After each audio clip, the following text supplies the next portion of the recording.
Even the most casual readers of the Bible will notice that there are some dramatic differences between the Old and New Testaments.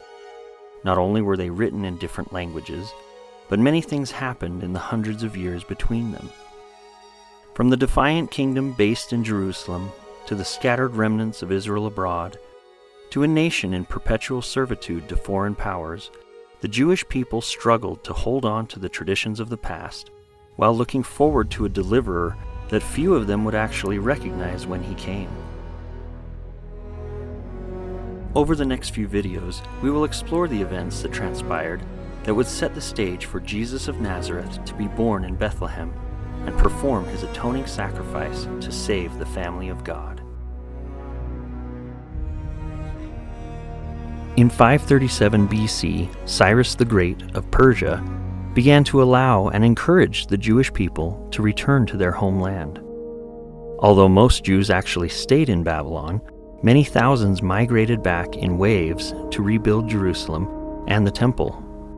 Zerubbabel, Nehemiah, and Ezra were among those who returned. The Jewish people began to rebuild, and for the next 200 years, the Jews were mostly willing subjects of the Persian kings.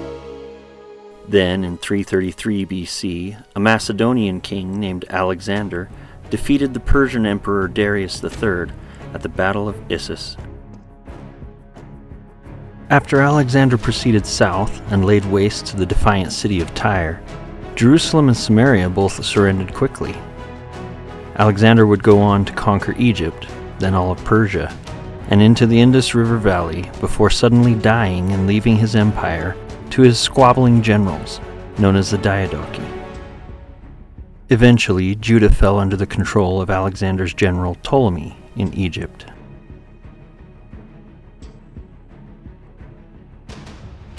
Over 100 years later, the Seleucid Empire would retake Jerusalem and attempt to force Greek culture and customs on the Jews.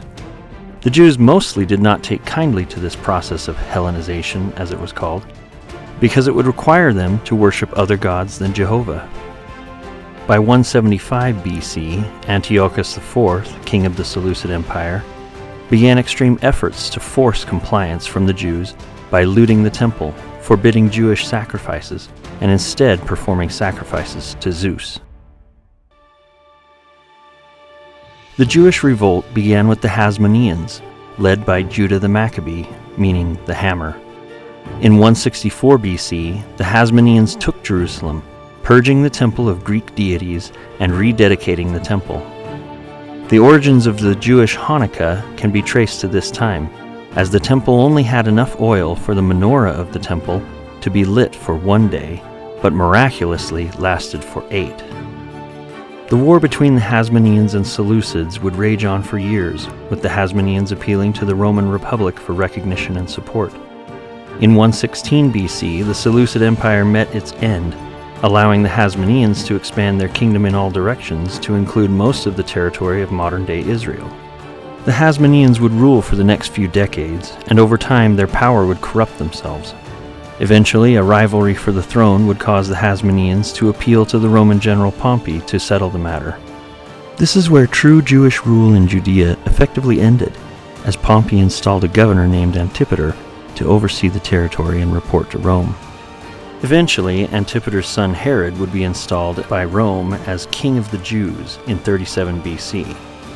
Herod's rule would see many great works constructed, including a rebuilding and expansion of the temple and grounds around it. Shortly after Jesus was born, Herod would die and his kingdom would be split among his 4 children. This was the world that Jesus was born into. A poor baby, born to a poor family, far from their home, among a people that had strayed from their faith and were ruled by a foreign power. The greatest among us would descend to the most humble of beginnings, so that he could raise us up and show us the way. This is the first in a series of videos where we will detail many of the events that impacted the world of the New Testament.